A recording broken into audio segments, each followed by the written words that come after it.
नमस्कार, आदाब। आजकल मैं आपको सुना रहा हूँ मोहतरमा इस्मत चुगताई का नॉवेल अजीब आदमी। इस किस्तवार नॉवेल के 3 हिस्से मैं आपको सुना चुका हूँ। आज इस नॉवेल की चौथी किस्त। सुनिए, अजीब आदमी। सुबह उसकी आंख खुली तो धक से रह गया। उसने 9:30 बजे तक मंगला से आने का वादा किया था और 9 बज चुके थे। अब आधे घंटे में ज़रूरियात से फारिग होकर शेव कर ले या अखबारों के ढेर में फिल्म के रिव्यू पढ़े। जब कुछ समझ में ना आया तो वक्त बचाने के लिए उसके एक हाथ में इलेक्ट्रिक शेवर था और दूसरे में अखबार, और वो कमोड पर बैठ गया। फिर उसे अपनी हिमाकत पर गुस्सा आया। वो अपनी बीवी बच्चे से मिलने जा रहा है। उसकी बीवी और उसका प्यारा बच्चा। मंगलू जानती है वो किस कदर थका हुआ है। अस्पताल में मुबारकबाद देने वालों का झमघटा था। जिंदगी एक मुस्तकिल मुबारकबाद बनकर उस पर निछावर हो रही थी। लौटते वक्त उसने हीरे का सेट मंगला के लिए नानू भाई जौहरी के यहाँ से लिया कि शाम को देगा। कलकत्ता रिलीफ पर जाने से पहले वो मंगला के पास गया तो हार घर ही भूल आया था। मंगला से जिक्र भी ना किया। रीता भी कलकत्ता जा रही थी। रमी से उसका प्रीमियर के दिन खूब झगड़ा हुआ था। सारी रात जंग बरपा रही। वर्मा जी की हरकत पर उससे हमदर्दी करने के बजाय वो गड़े मुर्दे उखेड़ रहा था। हाथ पैर जोड़कर उसे कलकत्ता चलने पर राजी किया। वो खिसियाना वैसे ही हो रहा था। लोग रीता को देखकर दीवाने हुए जा रहे थे। उसके ऑटोग्राफ ले रहे थे, उसके साथ तस्वीरें खिंचवा रहे थे। उसे कोई नहीं पहचान रहा था। वो जला भुना शराब के नशे में धुत बोर हो रहा था। होटल में रमी ने शराब पीकर एंग्लो इंडियन लड़कियों के साथ फ्लर्ट करना शुरू कर दिया। इस पर रीता का मूड बिल्कुल ऑफ हो गया। वो दिखावे के लिए अलग कमरे में ठहरा था, मगर उसका कमरा रीता के कमरे से मिला हुआ था। प्रीमियर पर जाने के सिलसिले में और भी तू मैं हुई। धर्म ने बीच बचाव करना चाहा तो उसे भी 2-4 सुना दी, मगर फिर फौरन माफी मांगी और पैर पकड़ने लगा। खैर, दोनों गले मिले और आइंदा फिल्म में काम करने के वादे हुए, मगर सब नशे में।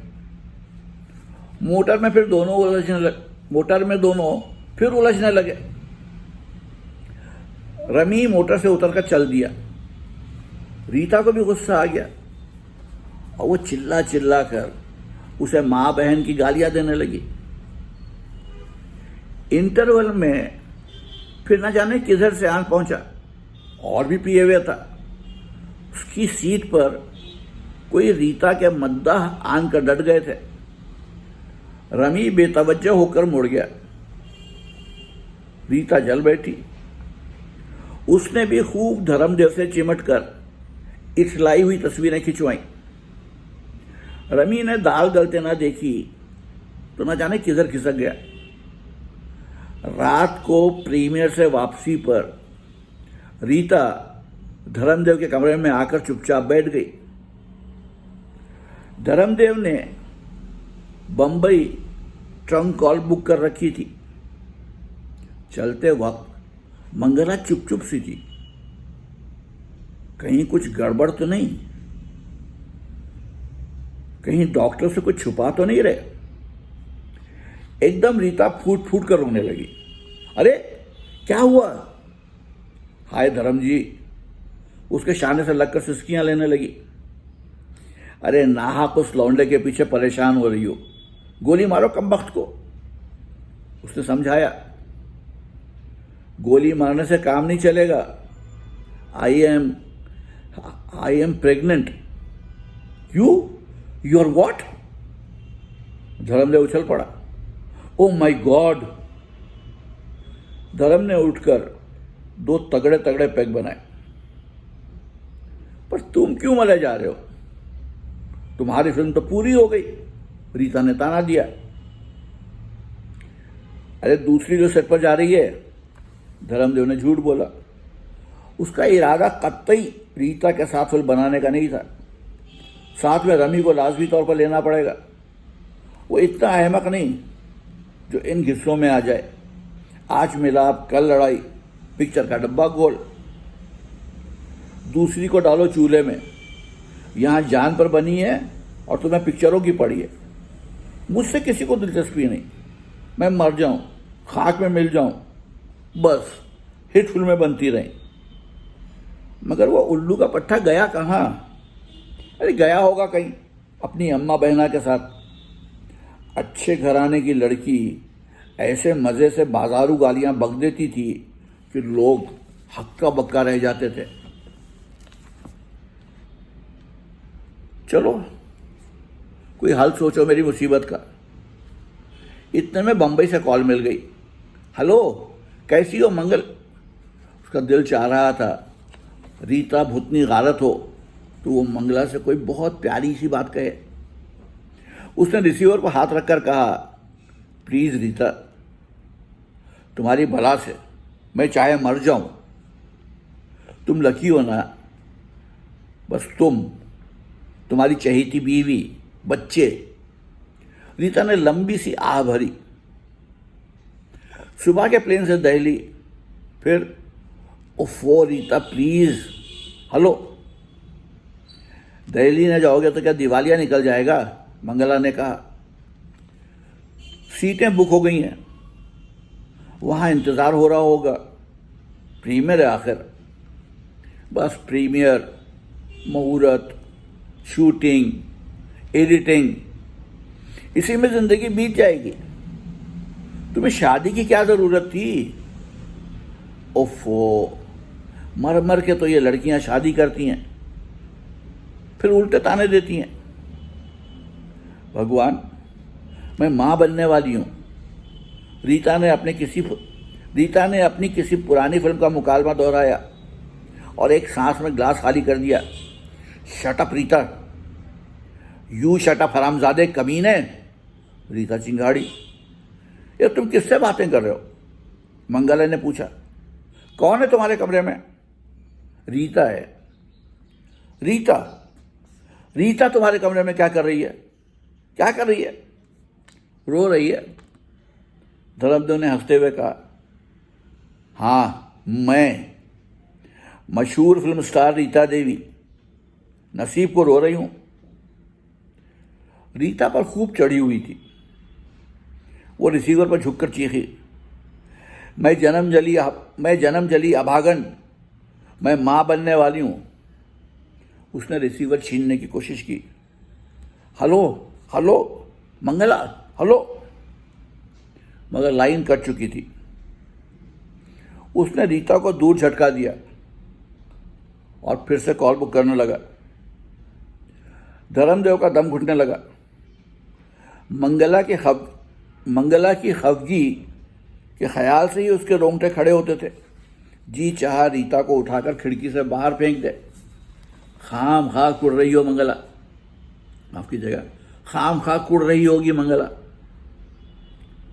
पिछली दफा की तरह दूध खुश्क हो गया तो बड़ी मुसीबत होगी। मगर ऐसी बात ही क्या है? मंगला ऐसी तो नहीं कि उस पर कोई ऐसा वैसा शुबा कर बैठे। वो थोड़ी देर सर पकड़े बैठा रहा। सुबह 9 बजे एयरपोर्ट पहुंचना था। जी चाह रहा था बजाय दिल्ली के सीधा बंबई ही चल दे, मगर प्रोग्राम लोटपोट हो जाने का डर था। बड़े जोर के रिसेप्शन की तैयारियां होंगी। चलो रीता अपने कमरे में। मगर रीता अड़ गई। उठो भाई, रमी आ गया होगा। नहीं, वो नहीं आएगा, कभी नहीं आएगा। वो 4 लड़कियों के साथ गया है। उसने 4 उंगलियां फैलाई और गंदी गंदी गालियां देने लगी। रात के 2 बजे, अभी तो 2 लड़कियां बाकी होंगी। वो धर्म के गले में बाहें डालकर चिंघाड़ने लगी। घबराओ नहीं रीतू, सब ठीक हो जाएगा। क्या ठीक हो जाएगा? मेरे पेट में कुलबुलाते हुए कीड़े का क्या होगा? बस एक ही रास्ता है, मौत। वो फिर किसी फिल्म के सेट पर पहुंच गई। पागल ना बनो। वो उसे घसीटता कमरे की तरफ ले चला। सुबह से पहले उसे छुट्टी नहीं मिलेगी, बड़ी लंबी ड्यूटी है। छोड़ दो मुझे हरामजादे। उसने धर्म को दूर झटका और खिड़की की चौखट पर बैठ गई। क्या करती है पगली? वो फिर खिड़की की तरफ लपकी और चौखट पर चढ़ गई। हेलो मंगला, अरे! वो टेलीफोन फेंक कर लपका। मुझे मरने क्यों नहीं देता हरामजादे? वो चिंगाड़ी। मुझे छोड़ दे जालिम। एक एक करके होटल के कमरों में बिजलियां जलने लगी। कोई धर्मदेव का दरवाजा पीट रहा था। रीता जंगली बिल्ली की तरह उसका मुंह नोच रही थी। बड़ी मुश्किल से उसने रीता को जमीन पर गिराया, लपक कर दरवाजा खोला और लपक कर वापस उसे दबोच लिया। जब केशव, रणधीर, होटल का मैनेजर और चंद इधर उधर के तमाशबीन दाखिल हुए तो उन्होंने देखा रीता और धर्म एक दूसरे में उलझे हुए कलाबाजियां लगा रहे थे। सबने रीता को धर्मदेव से थिएटर में लिपटते चिपटते देखा ही था। रमी से भी उसके झगड़े की बातें सब पर आया हो चुकी थीं। सिवाय केशव के किसी को यकीन नहीं आ रहा था कि धर्म की हैसियत उस ड्रामे में दरो दीवार से ज्यादा नहीं, जिनसे बदबख्त रीता अपना सर फोड़ रही थी। जब लोग तड़पती बिलबिलाती बला को ले गए तो धर्म की नजर फांसी पर लटके हुए रिसीवर पर गई। लाइन अभी तक कटी नहीं थी। Hello hello Mangla. वो हाँपा। वो बड़ी देर तक रिसीवर कान से लगाए बैठा रहा। फिर उसने मुर्दा रिसीवर रख दिया। बूढ़ों की तरह घुटनों पर हाथ रखकर उठा, विस्की का ग्लास भरा और गट गट कर गया। फिर कालीन पर बैठ गया। दोनों हाथों से पैर पकड़कर आगे पीछे झूम झूम कर सिसकियां भरने लगा। बचपन में जब उसकी मां गुस्सा होकर उसे अकेले कमरे में बंद करके बाहर से कुंडी चढ़ा दिया करती थी तो वो इसी तरह जमीन पर फसकड़ा मारकर बिसोरने लगता था। सुबह जब वो एयरपोर्ट जा रहा था तो उसने देखा रीता सजी सजाई लाउंज में बैठी है। रमी उसे नारंगी की फांकें छील छील कर खिला रहा था और वो तुतला तुतला कर उससे प्यार की बातें कर रही थी। रात जरूर उसने कोई डरावना ख्वाब देखा था। बंबई पहुंचकर उसने सब यार दोस्तों को टाल दिया, सीधा घर पहुंचा। सामने बरामदे में केशव उकड़ू बैठा तिनके से जमीन कुरेद रहा था। वो और रणधीर रात के प्लेन से पहुंच गए थे। उसे देखकर वो लपका। धर्मदेव उतरने लगा तो वो दरवाजा खोलकर बैठ गया। मंगला अस्पताल से तो आ गई ना? कैसी है? अच्छी है। दफ्तर चलो, उसने ड्राइवर से कहा। अबे क्या बात है? धर्मदेव खटक गया। ठहरो, उसने ड्राइवर से कहा। कुछ नहीं, चलो तो दफ्तर। क्यों? घर में ताला पड़ा हुआ है, उसने चुपके से कहा। हालांकि ड्राइवर को सब मालूम था। खैरियत तो है? उसने ड्राइवर को चलने का इशारा करते हुए कहा। हाँ, बड़ी खैरियत है। केशव, अब मैं कहता हूं, ऐसी घबराहट की क्या बात है? मद्रास के डिस्ट्रीब्यूटर का सुबह फोन आया था। मैंने उन्हें 2 बजे का टाइम दे दिया, बस आते ही होंगे। केशव इधर उधर की हाँकने लगा। ये क्या? वो जब्त करके नाखून काटने लगा। उसे केशव की स्लीपा पोती से बड़ी चिढ़ थी। कहाँ गई हैं? उसने दफ्तर में पहुंचकर बेताबी से पूछा। मायके। और कहाँ जाएंगी? मगर मैंने बहुत समझाया, मगर वो तो मुझे आपका चमचा समझती हैं। वासु और कमला ने उन्हें सब बता दिया। फिर उसको ट्रंक कॉल पर तो गज़ब ही हो गया। दीदी को फिट पड़ गया। तमाम घर में खलबली मची हुई है। कमला और वासु ने क्या बता दिया? उस दिन जब वर्मा जी ने तेजाब फेंका था तो आप उसे साथ ले आए थे। कमरे में उन्होंने अपनी आंखों से देखा। जी। मगर बड़ा गधा है वासु का बच्चा। अब देखो, ज्यादा गड़बड़ मत करो। खुद ही तो कहते हो कि बिजनेस और रोमांस को गड़बड़ नहीं करना चाहिए। अबे साले क्या बक रहा है? तू जानता है मेरा और रीता का कोई घपला आज तक नहीं हुआ। मैं तो जानता हूं बाबा, पर मैं तुम्हारी बीवी तो नहीं हूं। वो तो औरत जात है, और सिचुएशन ऐसी बिगड़ गई है तो पित्ता पानी हो जाएगा सबूत देते देते। मैं कोई सबूत वोबूत नहीं दूंगा। मगर दीदी का भी दोष नहीं। वासु और कमला ने उन्हें क्यों बताया कि रीता बेड पर लेटी थी? तो इसमें कौन सा गलत हो गया? और आप उसके ऊपर। केशव बदजाती से मुस्कुराया। कमला ने अपनी आंखों से देखा। मेरी कौन सुनता है? मुझे तो दीदी ने बाहर निकाल दिया, तो रीता बता देगी। वो तो उसने ट्रंक कॉल पर कलकत्ता में ही बता दिया था। केशव, बबलू की सौगंध, मैं जानता हूं जी, मगर बच्चे को इस गंद में ना घसीटो। ये फिल्म लाइन है, यहाँ सब चलता है। सब फिल्म लाइन के फुट्टे से नापे जाते हैं। इतने में स्टाफ के लोग आ गए और बात वहीं घट गई। घुट गई। धर्मदेव ससुराल पहुंचा। वहां हर शख्स का मुंह फूला हुआ। मंगला क्या रूठी, सारा कुनबा रूठ गया। अपना सगा भाई कतरा कर निकला जा रहा है। मंगला थी भी बेइंतहा शक्की मिजाज। कभी बात इधर की उधर हो जाती तो जान को आ जाती। अपने जासूस छोड़ रखे थे। तुम तो कहते थे एडिटिंग करना है, फिर जुहू क्यों चल दिया? ओवरसीज वाले डिस्ट्रीब्यूटर से मिलना था।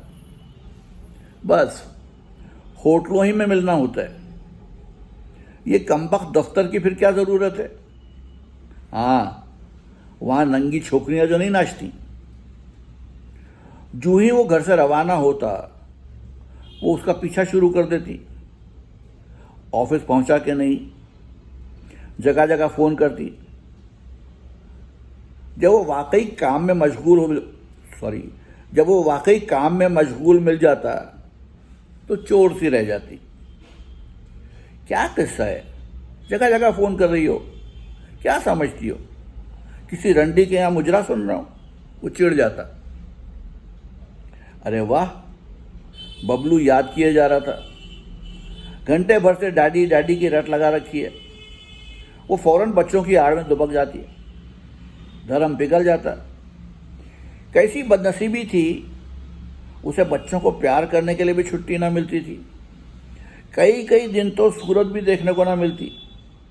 सुबह वो उठता तो बच्चे हवाखोरी को चले जाते। रात को वापस लौटता तो सोते होते। उसे कितना अरमान था अपने बेटे को दूध पिलाने का, उसे अपने साथ सुलाने का। वासु छोटा था तो धर्म और वो साथ सोया करते थे। कभी वो जिद करने लगता, बबलू को मेरे पास लिटा दो, अभी सोया है, जाग गया तो रोने लगेगा। मंगला टाल देती, वो खुद उसकी भूखी होती थी। कुछ दिन यहां रह लेगी तो क्या अंधेर हो जाएगा। मंगला की अम्मा बोली, आप ही वहां चली जाएं, मैं कहाँ सारा घर बार छोड़ के जाऊं, तो वहां भी तो घर बार है। उसे ढंडर बार घर के ख्याल से वहशत होने लगी। दूसरे जाना है ना, कल रिसेप्शन है रीता और रमी की शादी का। उसने गप मारी। मंगला कान लगाकर सुनने लगी। शादी हो गई? कब? कहाँ? शादी तो दिल्ली में चुप चुपाते हो गई। वो दिलेरी से झूठ बोलता गया। घर जाते वक्त वो मोटर ही में जिरह करने लगी। रात गए उस दिन तुम्हारे कमरे में वो क्या कर रही थी? मेरे कंधे पर आंसू बहाने आई थी। रमी से झगड़ा हुआ था। फिर कैसे राजी हुआ? तूने मुझे बहुत सताया भूतनी। धर्म ने मंगला को घसीट कर उसके होंठ चूम लिए। जी चाहता है तेरा मुंह तोड़ दूं। मंगला ने ड्राइवर की तरफ इशारा किया। आखिर फांसी लिया रीता ने उसे, और धर्मदेव का दिल बैठने लगा कि अगर झूठ खुल गया तो। पेट है रीता, कहती तो है प्रीमेच्योर बच्चा होगा। मंगला खिलखिला कर हंस पड़ी। घर पहुंचकर सबसे पहला काम धर्मदेव ने यह किया कि केशव और रणधीर को तलब किया और तीनों रत्ना के सर पर जा सवार हुए। शादी होगी और आज रात ही होगी, उसने अल्टीमेटम दे दिया, वरना लाशें पड़ जाएंगी। अरे वाह, क्या घास खा गए हो? कोई गुड़िया गुड्डे का ब्याह है जो आज ही हो जाए? इंतजार करना है? कोई मजाक है? कल तक रीता शादी के लिए बिलबिला रही थी, आज नखरे होने लगे। केशव और रणधीर ने मंगला को समझा दिया कि यह दिखावे की शादी है, असली दिल्ली में हो चुकी। क्या धूमधाम से शादी हुई। नहायत शानदार रेशमी रुख के छपे, दुल्हन सब शूटिंग वगैरह झटक कर मायूं बैठ गई। सारी इंडस्ट्री की बहू बेटियां जमा हुई। उपटन लगा, मेहंदी रची, बंगला कुमकुमों और रंगीन झंडियों से जगमगा उठा। फाटक पर नौबत बज रही थी। लगन मंडप जरतार लड़ियों और फूलों से लदा हुआ था। फेरे पड़े। वही प्रोड्यूसर, डायरेक्टर और आर्टिस्ट जो बारात में आए थे, दुल्हन वाले भी थे। दूल्हा फूलों से लदा फंदा घोड़े पर सवार होकर बैंड बाजे के साथ बारात लेकर चढ़ा। जब धर्मदेव ने कन्यादान किया तो मंगला के आंसू छलक पड़े। शायद जी भर आया होगा, मगर बाज़ लोगों का यकीन था कि अपनी जिंदगी की राह से खतरा टल जाने की खुशी में आंसू छलक आए। रुखसती के वक्त जब काहे को ब्याही विदेश फिल्म लाइन की बेहतरीन आवाज़ों से उठाया तो दुल्हन की चीखें निकल गईं, और कोई आंख ऐसी न थी जो छलक ना उठी हो। रीता अपने पराये से ऐसे गले मिल रही थी और ऐसे दहाड़ रही थी जैसे वो वाकई हजारों कोस ब्याह कर जा रही हो। सबने उसे तोहफों से लाद कर रुखसत किया। उनमें डिस्ट्रीब्यूटर और प्रोड्यूसर भी थे, मेकअप मैन और ड्रेस इंचार्ज भी। वो जिन्होंने उससे लाखों बनाए थे, और वो भी जिन्होंने बुरे दिनों में उसकी नाक भी रगड़ दी थी। आज सब बाराती थे। बारात गश्त करके वापस लौट आई। कि अब ये बंगला ही दूल्हे का था। दुल्हन दूल्हे के लिए एक कमरा लड़की वालियों ने सजाकर तैयार कर रखा था। मिरजकर आर्ट डायरेक्टर ने उसमें मिरजकर आर्ट डायरेक्टर ने उसमें धर्मदेव के स्टोर में से लाकर कांच के कुंकुमे इस चाबुक दस्ती से सजाए थे कि परिस्तान के किसी हुजले उरूसी का गुमान होता था। जब लड़कियां कहकहे मारती रमी को लाईं और कमरे में बंद करके चिटखनी चढ़ा दी तो वो रीता को देखकर हक्का बक्का रह गया। वो शर्माई लजाई गठरी बनी मसहरी पर बैठी थी। ऐसी रीता को तो उसने ख्वाब में भी ना देखा था। वो तो उसके हमलों को वसूल करने का आदी था। डरते डरते उसने घूंघट उठाया। रीता मेहंदी लगे हाथों से मुंह छुपाकर और झुक गई। बड़ी मुश्किल से उसने हाथ हटाए तो रीता की नरगिसी आंखों में आंसू छलक रहे थे। उसके मासूम चेहरे पर किस बला का कुंवारपन था कि रमी को फुरेरी आ गई। तो ये था अजीब आदमी का चौथा हिस्सा, यानी नॉवेल अजीब आदमी की चौथी किस्त। कल फिर आऊँगा, तब तक के लिए इजाज़त दीजिए। आदाब।